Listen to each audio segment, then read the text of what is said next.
Hey guys, welcome back to Skylanders Ring of Heroes. Now in today's video we're going to be looking at Wham-Shell and B9 both in the one video. So I'll take you through Wham-Shell first, we'll talk a bit about him and then we'll talk about the B9 strategy, which could almost be just a Wham-Shell solo, but I'll talk a bit more about that because it's not reliable at all. I might leave a run going in the corner of the video I clipped it off of stream. It's just a run with Wham-Shell and Snapshot, and basically that's how I cleared it by myself. You're not going to get 3-star with this or anything like that, but that clip will run in the bottom because it's a really long clip, so I'll leave that going and then we'll talk about Wham-Shell.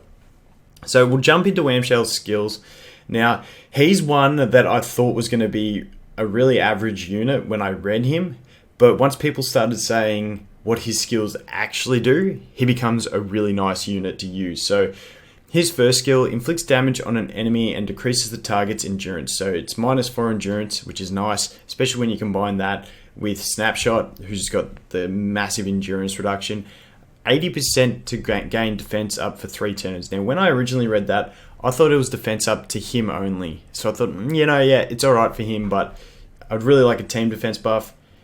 It turns out that this is actually a team defense buff. This is one of the most efficient, just value pack skills in the game. So with no skill ups, it's only an 80% chance for the defense up, but that's still a really good chance. It's only an 11-second cooldown and a 1 mana cost. So it's super efficient, super cheap, not that long of a cooldown, and it reduces endurance by 4 and gives a 3-turn defense buff. Now that is crazy. Does skill up to be an 8-second cooldown, 4-turn defense buff, and 100% chance to activate. So it is insane when you skill it up.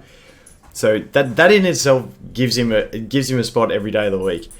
The second skill, when we look at it, this is the skill that gets a bonus from Awakening. Sorry, my dog's just walked into the room. He gets, when it's unawakened, this skill, it does less damage and the attack down is only on the target. Now, when he awakens, it still says cast attack down on the target for 1 turn, but it is actually an AoE attack down. So it does it to all enemies. So this guy's got mitigation for days. He's got AoE defense buff and AoE attack break. The other cool thing about this one is it does damage proportionate to defense, which combine that with his first skill, which is giving him defense buff, it actually does really good damage, especially with that defense buff, which is really nice. The one thing with this one is it is a little expensive. It doesn't get any mana reduction with skill ups. 4 mana on 11 seconds. It's a pretty standard mana cooldown ratio that we do see, but it is still a little bit expensive. But nonetheless, he's got good support to make it worth it. And then his passive is, I like his passive for Arena. It comes in handy if you do proc it. Same in dungeons. It's not the most amazing thing.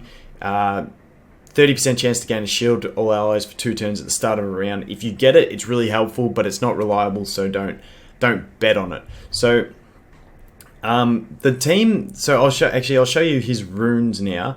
We'll show the runes first and go through it. So he's pretty decently got pretty decent stats. That 3.3k defense, 11k HP. We've got this one here, which it's not the best. It's got the defense percent on it. This one, which I've plus 15 defense percent. He does like defense percent and HP percent when he's at plus 5. You do need to just get him up a bit further. Mine still isn't quite at that plus 5 stage yet. So that's 15. This one I've put up to 15. You can see the substats aren't that optimal on any of these. That one's at 15. That's got a defense, which is nice. Effect accuracy is handy because what I find is on the boss on B9, he doesn't actually land his attack break that much on the boss. He lands it every time on the crystals, but not the boss. This one here is HP percent. Now this is the one that I would change if I could. I'd love to be able to change this to a defense percent, but I don't have a 6-star defense percent rune for this slot. Just because the damage obviously based on defense is really nice, but also when you're doing like a solo run or something like that, you've got Broccoli Guy for the heal. I haven't done the exact calculations, but I just feel like the defense percent would give him effective HP as well. Effective HP being, obviously you're taking less damage if you have more defense. So then Broccoli's heal, because he's got a lower actual HP pool but taking less damage because of the higher defense, that heal will heal a higher percentage of his health. Now, I don't know exact calculations. That's just what I'd really like to do, have a defense percent here, but I don't have it. And then this slot is still just a plus 12 5-star rune, 26%. Obviously, if I get a 6-star and max it, that'll give him an extra about 23% HP, which would be really nice as well.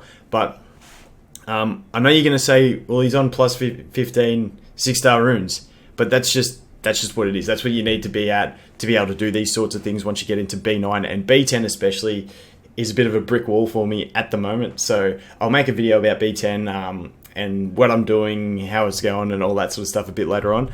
But that's the Wham-Shell stats. Like I said, prefer more defense, less HP, but it is what it is. And then the team I used to clear B9 was just basically him, Wham-Shell, and anything else. So him, Snapshot, and anything else. So Snapshot is not that great runed either. I did put him on my best attacker runes at one stage to see if I could get the team reliably doing it, but I can't get a reliable auto team with those two. When we talk more about B9, I feel like if you had something like, a lot of people are starting to build Chill. I don't really want to build Chill just because I've already got Wham-Shell as my water tank, and I just don't want to invest all that time and effort into it, even though I feel like Chill and Gilgrunt and Snapshot would be a great team to do it, because you've got Chill putting the freeze on, and Gilgrunt does have a heal, and all that sort of thing. So that's an option I think would be nice. The next thing I'm going to consider building, if I can't get my B10 team to work, is going to be, where is he? Here we go, Boomer. So bombs just seem really good, and this guy being able to awaken into an AoE bomb also has a team attack buff. Just seems really nice, and his bomb's really efficient, 2 mana, 15-second cooldown, really good mana efficiency there. So he's one that I'll actually look at building if my initial plan for B10 doesn't work out and I have to go back and try and farm B9 for a while for the better runes. So he's another option, but there's plenty of options you can do. But if all you're looking at doing is clearing B9 and getting into B10, it may take you a few runs, but these two together will get the job done. The awesome thing about them is the synergy with the endurance reduction between the two. I can normally get it so that they're knocking down the boss during his revenge period, and then the boss doesn't get his revenge.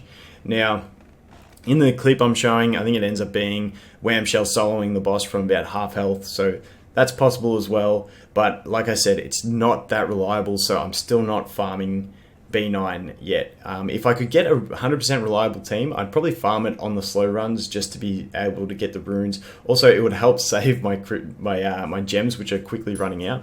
But I just wanted to jump into Arena and just show you Wham-Shell in Arena, because he is a really nice Arena unit too. This is sort of my go-to team at the moment. My Kaboom has now got my best runes on it, so my Tough Luck's really average now.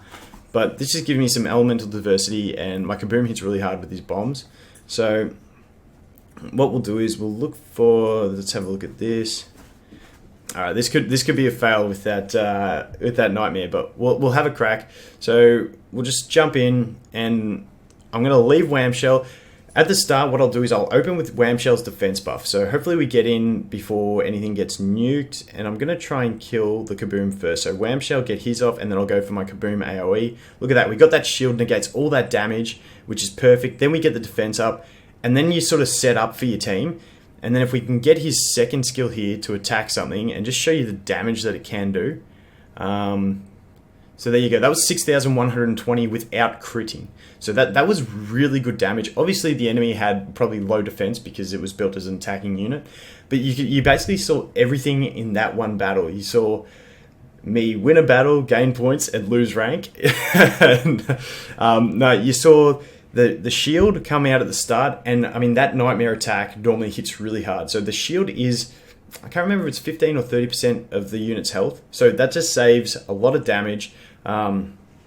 The other thing you saw, the defense buff, low cooldown, not too bad. He gets it up, and then it really protects your units. And then obviously that second skill, doing a 6k non-crit straight off the bat because he's buffed himself with defense, is really nice. So he's a really good one in Arena that you can put in there, have your two attackers, try and get rid of the big threats early on, and then just use him to solo, because him with Broccoli, the really good sustain. You got the self-defense buff, you got the attack break. and then you got the broccoli for the sustain, and he does that really good damage. So he is normally a really good 1v1 or 1v2 unit, and can get you some really clutch wins in arena. So that's pretty much it for what I have to cover for Wham-Shell. He's a fantastic unit, and I definitely recommend building him. He's not 100% necessary as such, but definitely helps clearing that B9 stage.